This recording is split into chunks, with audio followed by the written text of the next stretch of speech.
ustedes tienen que ubicarse, ¿no?, en lo que es la palabra de Dios y lo que la palabra de Dios dice, ¿no? Y también, sobre todas las cosas, debe ser consciente de algunas cosas. Si Dios ha preparado algo para usted,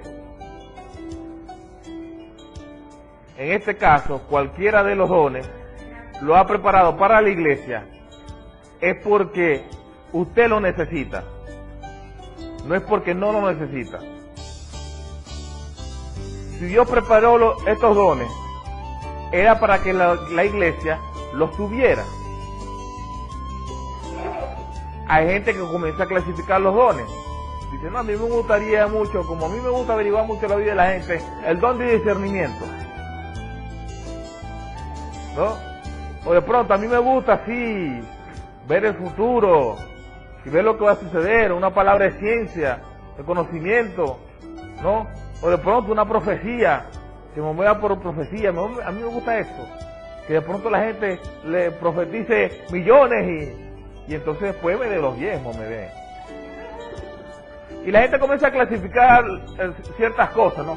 Y dice, bueno, no, que el Señor me dé el don de lengua y el de sanidad, el de milagro. Nada, yo no quiero el discernimiento porque eso está preocupado por la vida de la persona, no me gusta. Entonces, comienzan a clasificar ellos mismos, ¿no?, los dones, qué dones son buenos, qué dones no son buenos. Como dijo un hermano que yo quiero mucho, se llama el pastor Nahum Rosario. Él dijo, Dios preparó un banquete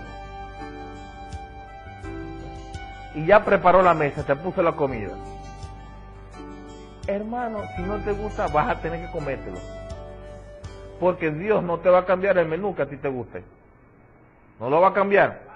Entonces, si Él preparó estos dones, ¿no?, y preparó todas estas cosas, era para que nosotros las tuviésemos.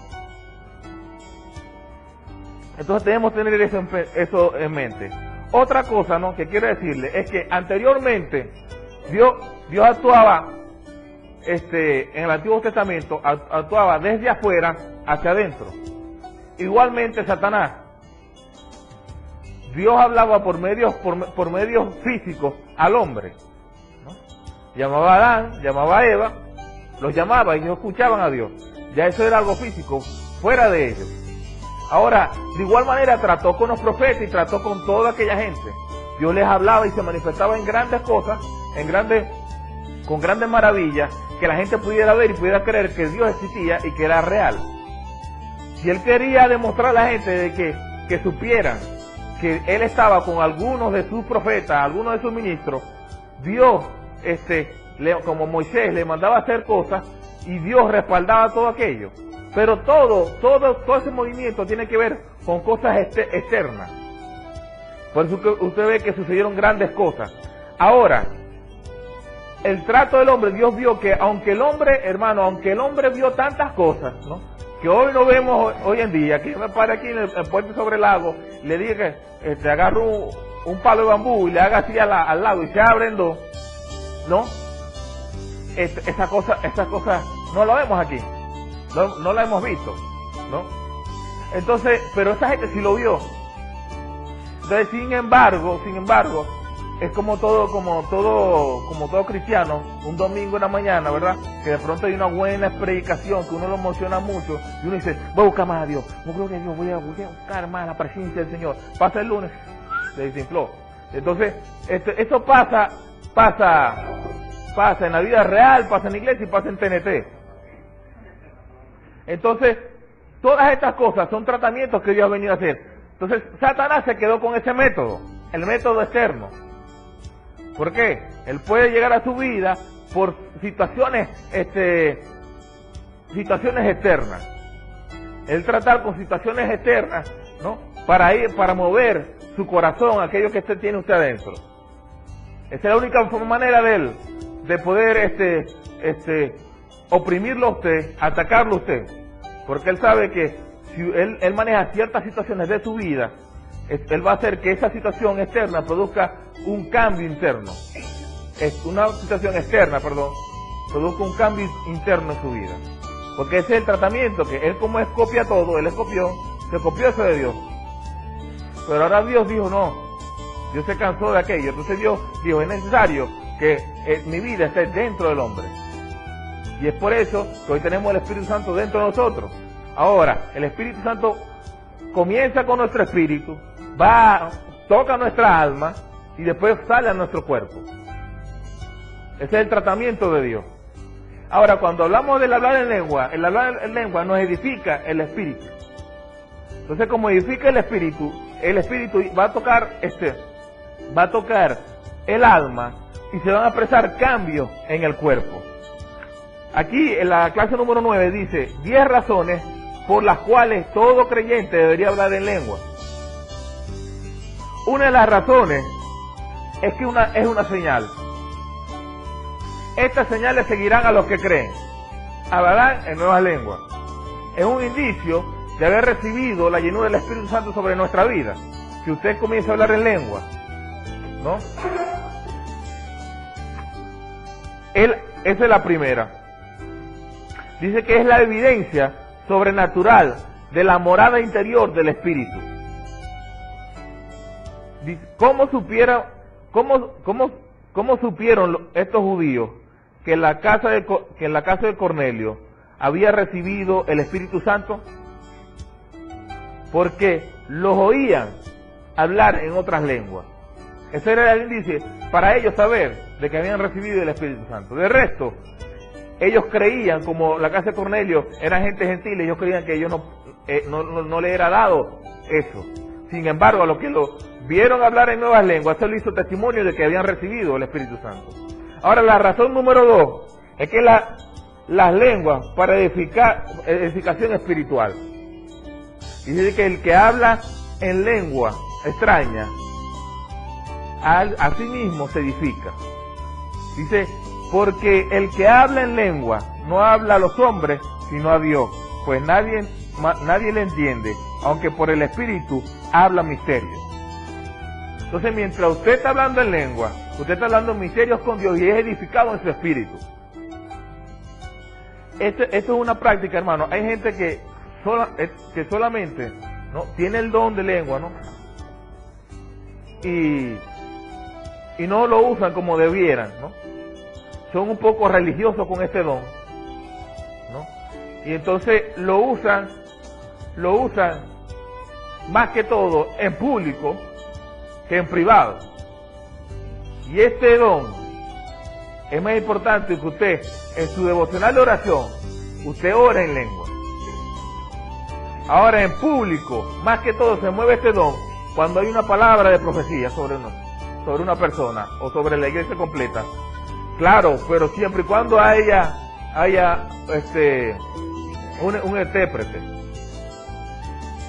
Porque dice que si uno habla en lengua, todo el mundo haga silencio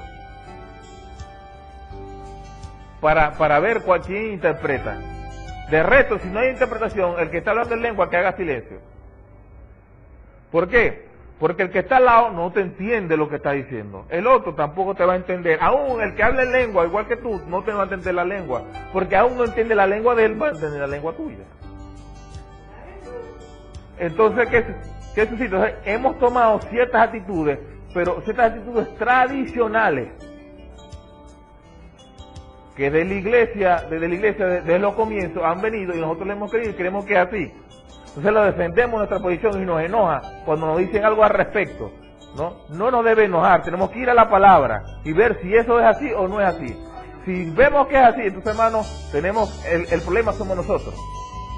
¿Sabe? Una de las grandes cosas que Jesús tuvo problemas fue con las tradiciones de los judíos. Porque las tradiciones querían invalidar la palabra de Dios. Porque era tradición, se tenía que hacer siempre. Entonces Dios, cuando Jesús le hablaba lo cortante con la palabra, ellos no querían. Con respecto al sábado, se metían a Jesús con respecto al sábado, porque sanaba, porque hacía cosas. A lo que le dijo que él era el Señor del sábado, les cambió todo la teología que tenían, toda la doctrina que tenían. Pero eso no era que era palabra que tenían, sino eran tradiciones. Era como aquella mujer. Hay una mujer, ¿no?, que yo creo que yo se lo conté una vez. Hay una mujer que preparaba el pescado en un sartén, agarraba un pescado de esos que son grandes, rojitos, ¿cómo que son? Alpargo, lo agarraba, mochaba la cola, lo metía en el horno, y así, lo hacía relleno, lo hacía, bueno, como sea. Y lo hacía siempre así. Entonces el esposo le pregunta un día: mi amor, ¿por qué usted coloca el pescado así? Sí, le corta la cola y después cocina la cola aparte, ¿no? Porque ese es un secreto de familia, para que haya mejor sazón, así según. Y entonces y dijo la esposa: yo en serio no sé muy bien por qué toque es ese, pero a mí me enseñaron así y yo lo hago así, y así me sale sabroso. Entonces él fue para que la suegra, y digo: suegra, una pregunta, ¿usted por qué le enseñó que tiene que cortar la cola al pescado? Porque hay mejor sazón y todo eso. Ay, no, mijo, eso no es por eso. Lo que pasa es que cuando yo hacía el pescado, mi horno era muy chiquitico y no cabía el pescado completo. Yo le cortaba la cola y lo metía. Entonces la mujer tenía el horno suficientemente grande para meterle el pescado entero, ella le cortaba la cola. Entonces así somos nosotros, traemos tradiciones porque otro dijo, porque otro hizo, nosotros también hacemos. ¿Usted se imagina si hubiese seguido la tradición del hermano Gigi Ávila?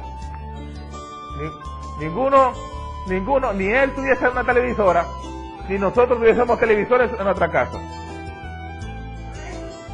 Entonces, ni tuviésemos enlaces, ni enlace hubiese nacido, ni hubiese nacido tantas cosas. Entonces, claro, ahora hay muchas cosas, pero tiene que haber un equilibrio con las cosas, ¿no? Y el equilibrio, hermano, nos lo da la palabra. No nos metamos a ser tradicionalistas, sino que vamos a la palabra. Si la palabra nos dice que eso se debe hacer, hagámoslo con los ojos cerrados. Pero si la palabra no nos ampara, nuestra tradición, entonces necesariamente tenemos, por mucho que nos duela, porque duele, hay que apartarlo a un lado. Otra cosa, la razón número 3, dice que las lenguas nos recuerdan de la presencia moradora del Espíritu Santo. Dice que el continuar orando y adorando a Dios en lengua nos ayuda a estar siempre conscientes de su presencia interior moradora. La 4 dice: las lenguas mantendrán oraciones de acuerdo a la voluntad de Dios. Dice que, aquí el texto bíblico dice, en Romanos 8:26 dice: y de igual manera el Espíritu nos ayuda en nuestra debilidad, pues ¿qué hemos de pedir como conviene? No lo sabemos, pero el Espíritu mismo intercede por nosotros con gemidos indecibles.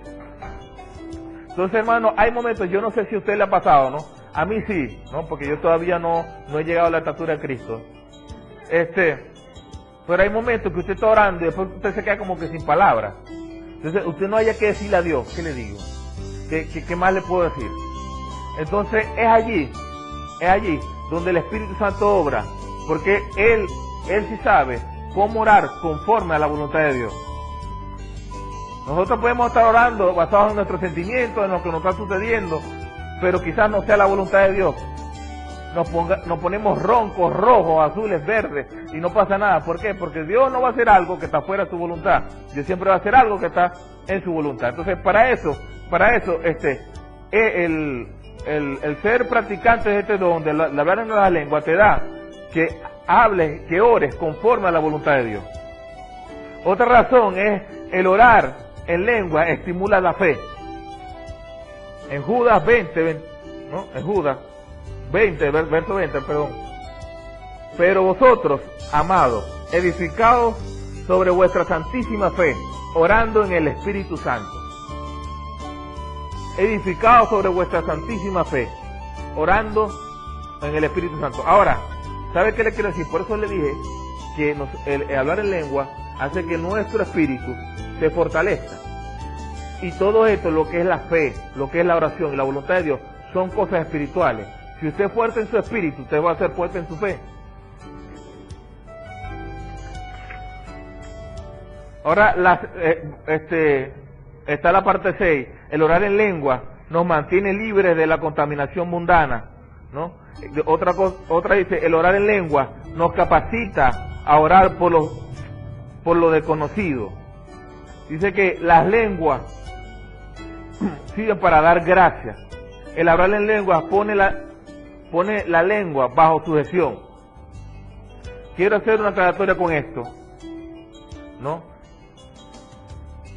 Hay personas, yo le pregunté al Señor una vez, porque hay personas que hablan en lengua, tienen los dos dones, el celestial y el terrenal, pero se mueven más en el terrenal. Tienen el don de otra lengua y tienen el don de lengua larga, ¿no? Entonces, yo no sé por qué, si es con esa misma boca que se alaba a Dios en otras lenguas, porque usted cuando alaba en otras lenguas,